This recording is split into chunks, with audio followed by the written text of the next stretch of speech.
1, up.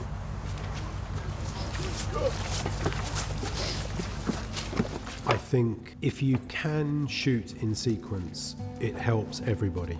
You keep a different kind of track of the story and where characters are within the story and where you are within the story and where your colleagues are within the story. I sometimes think that the biggest issues on film sets often reduce to communication, and on the films I work on, there is a very open level of communication. There's a lot of talk between all the departments, and hierarchy structures are very deliberately broken down, and it's a collective.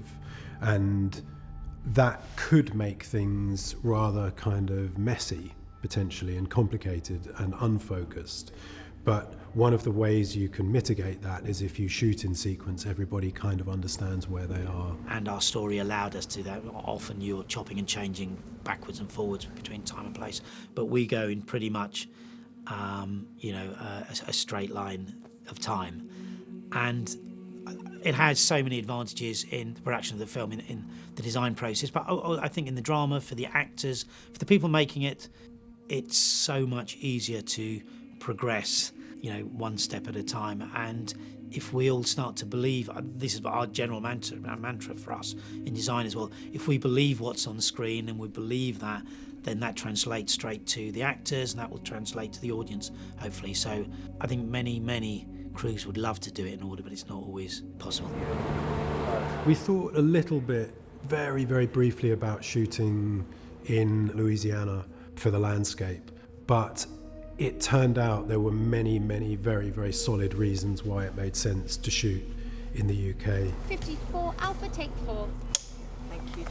So we are standing at entering the swamp in America, although we're actually in Windsor in England, don't tell anyone. So Windsor Great Park is part of the Crown Estate. Windsor Castle is only a couple of miles down the road. That's where the Queen lives, so effectively we're in her back garden.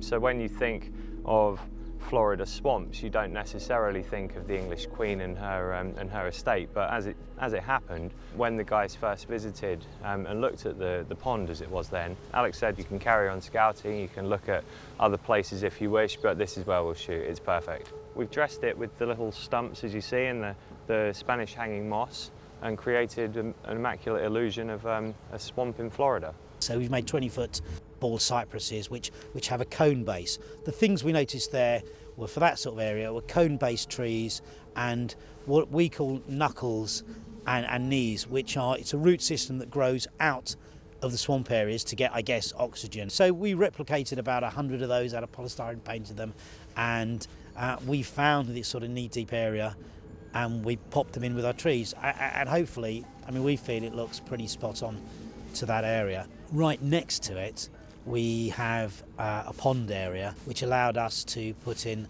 the next beat of their trip where they see a fishing hut. Michelle Day, who is part of the production design team, turned up with an image that she'd taken on a recce to Louisiana, a photograph of a hut that had half sunk into the swamp. Immediately it speaks of something different, something broken. And so we built the whole scene around the photo that Mish took. Because if the hut is sunk at that angle, then the water's going to be at that angle. And if the water's at that angle, then whatever's in the water can be hidden in that space. And we've been outside in this big forest with these beautiful, strange prismatic light effects and mutant flowers clustered around this thing, but now we can be in a dark and claustrophobic space. And so it all just keeps building outwards. I think recreating these things for real was hard, but the way every set has been pushed to be this slightly surreal or other type of thing as well, this shimmer and nature being different and crazy and mutated and spliced has been incredible. I loved working in the fishing hut set because they'd done all sorts of things that made you feel that you were properly in the southern states of America, and we have obviously American actresses and we have American people visiting, and they could not believe, no one could believe we were 5 miles from Trafalgar Square, or maybe in our terms 1 mile from the M25.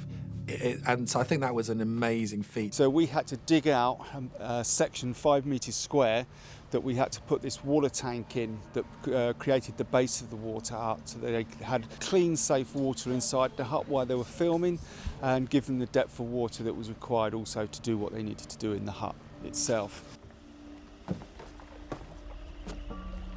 Anything interesting in there? No, it's been long abandoned, maybe even before. You know what's funny is when I got the part, Alex made a stop in New York to talk to me, especially about the alligator attack, because I think he was a little afraid that I maybe, you know, that any actress might not be up for the challenge. And of course we have an incredible stunt team. But, you know, so much of the suspense of that exists on your face, really. So it was a bonus that I was up for the challenge.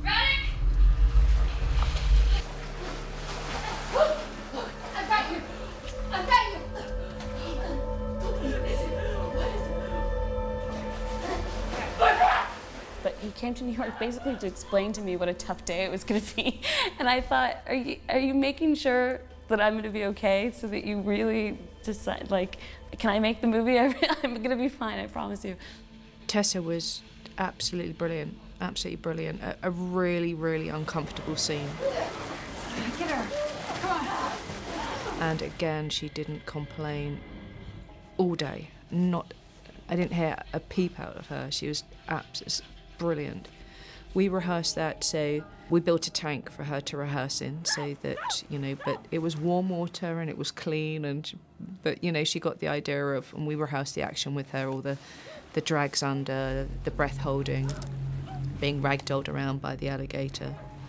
Then when we came to the day, the water was much colder, it was murky, it was dark, and she was in it all day. And again, phenomenal stamina and phenomenal performance, and just so, you know, wanted to do it all and to get it all right. You know, she's an itty bitty person, but with a lot of water and a big old backpack, it was pretty heavy, which was very cool, you know, and that was really cool to see. And she was a super champ, because it was not easy, and it was cold outside, and it's wet, and from like inside the hut to out of the hut to in between takes to setting up different takes, it's extremely demanding, and to see her do it without complaining is pretty awesome. You're good, you're good. Okay. Alex has a very close relationship with Andrew, our visual effects supervisor, so he's very confident in visual effects, but he also appreciates the need for physical effects when it interacts with our actors, when it interacts, say, like here, we're interacting with water a lot, with the alligator, and it's very important for visual effects to have something to work with, to have the actual physical interaction with the water movement, the way the water hits the ground, the way the water hits the actresses. So we made various elements to help achieve that. One of them being a full-size, realistic-looking alligator. Another one was like a hero head of the same alligator, so they could physically open the jaw and have a look inside and examine it, and it's all kind of got the same weight, and the teeth are kind of sharp and as realistic as we could make it, essentially. And there was a couple more elements for VFX reference. We had sort of a man in a suit sort of version, and then a sort of foam sort of stand-in version. And we also provided some other sort of like silicone versions for interaction with the water, so the alligator has to sort of come out of the doorway and slip into the lake, and they needed obviously the displacement of the water. What that gave us was a good natural splash from something that was the appropriate size. It also gave us a lot of things that again would be very difficult to add after the fact, like the ripples that then go away, and then if you look in the background of the shot, when the ripples hit the edge of the pond, you start seeing the grass moving over there. All of that we got in camera. Then we paint out the buck and we replace it with the CG gator. Okay.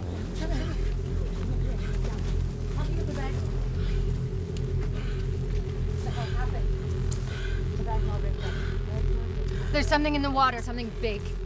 We set up for the first shot, which wasn't to do with the alligator launching out of the water, but then Alex quietly asked me, you know, are you ready to go? Could you do it for this take, but keep it quiet because the actresses don't know. And then, so we sort of did all our final checks, got all our tests ready and rolled the cameras, and everyone other than us thought it was just the first, from the first rehearsal, just the first part of the scene. But then obviously we launched the alligator out as they got to their marks.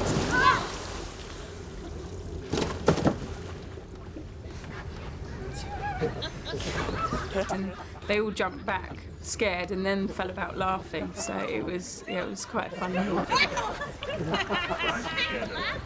We all really just jumped, you know, almost comedically, I think, in some ways, because it was an actual surprise.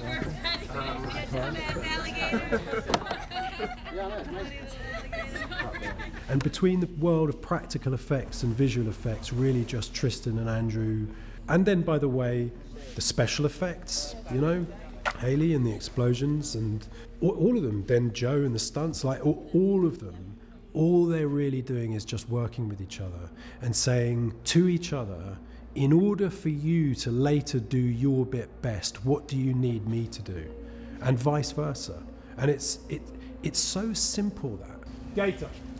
What I loved about, you know, the script and this movie, it's the action it's not action for the sake of action.